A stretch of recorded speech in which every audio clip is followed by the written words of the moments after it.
And here is this week's installation of Ezekiel Kralen's story, generally about the two little dogs and the people that he meets, and Deke, the character who shows up and demands to have his music chip serviced, and so on. Stalked by a Kook is the title of this. I'm sure something interesting will happen this time. Stalked by a Kook, Ezekiel Kralen wrote. Email correspondence, June 25th and the 27th, 2023. Subject, Friday's LARC meetup. I almost didn't go. Continued. Date, June 25th. Come on, light, turn green, I pleaded silently, eager to distance myself from the Kook ASAP, but the traffic light cruelly lingered red for almost an entire minute more, during which time I felt his eyes focus back on this fight-or-flight pilgrim once again, his screech as threatening as ever.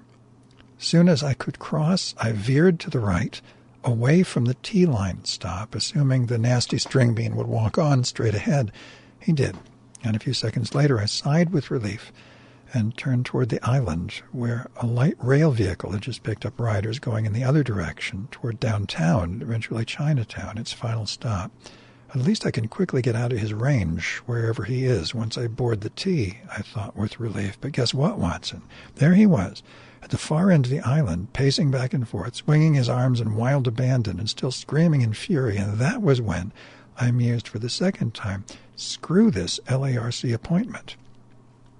There were 6 other people at the stop, again acting like that gnarly fellow weren't milling about and could lash out violently at anyone like a sprung bear trap, though a couple of new riders who climbed up the steps and onto the island spotted him immediately and moved away from him whenever he neared, pretending to be busy on their phone. As for myself, no way was I about to loiter on that island like a sitting duck, so still deliberating whether or not I should return hovel, I decided to cross the street back and forth until the next T train arrived, whereby I could dash to the island and enter the first or second car, that is, whichever one my Johnny Doppelganger did not step into, though possibly he could pull a fast one, suddenly leap from that car before the doors close and hop into the other one where I was seated, besides which at any time during one of the many stops along the way he could just switch cars at any point. Meanwhile, the skunk glowered at me a few times from a distance, waving a fist and hollering no matter where I stood. Gee, is he going to leap off the island and assault me? Was another scenario I pondered while resisting a powerful urge to return to the Castro, like crawling back into the womb, I suppose. Panera Bread, right there on the corner, was shut down and partially boarded up for glob only knows how long, and I saw no other shop or office nearby that was open where I could escape to safety. Across King Street there were some, but it's a 6-lane throughway with an impressively broad and dazzling stream of traffic adamantly N2OT in any pedestrian's favor. N2OT, especially when fleeing a lunatic on foot. N2OT, I don't know what that means. Subject, Friday's LARC meetup. I almost didn't go. Continued date, June 27th. Long story short, the T-line finally showed up without any harassment by that screeching idiot, whose stop, thank glob, was not the same as mine, and I safely arrived at the Bayview Hunters Point YMCA, where the LARC workshop is held every 4th Friday each month. Got there just after 4:30, but no problem seeing me. In fact, the place was surprisingly empty.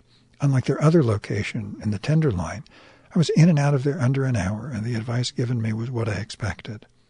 Since I am judgment-proof, and since I really have no argument with the condition of the cross-complaint against me, that I would only be deemed culpable should the plaintiff win his case, I should just send a blah-blah's attorney a polite email acknowledging my receipt of the summons, including mention that I'm judgment-proof, which I've already done.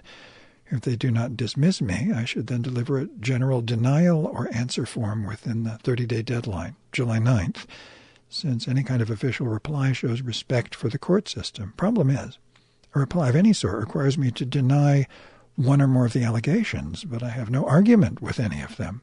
Unfortunately, I left the LARC workshop before I could get a clear answer on this. However, to not dismiss me based on being judgment-proof is a violation of the law. So a blah-blah's attorney should do that soon. Meanwhile, I'm going to do me some deliberation as to exactly how I should reply if it comes to that. At any rate, it seems clear to me they expect the plaintiff to drop the lawsuit, as the case is frivolous and stained with unclean hands. Thus, I need not be concerned. Signed, Zeke K. Holmes. Addendum.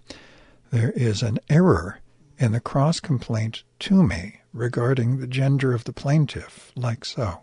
Cross-complainants deny plaintiff's allegations, and if any of her allegations prove to be true, ...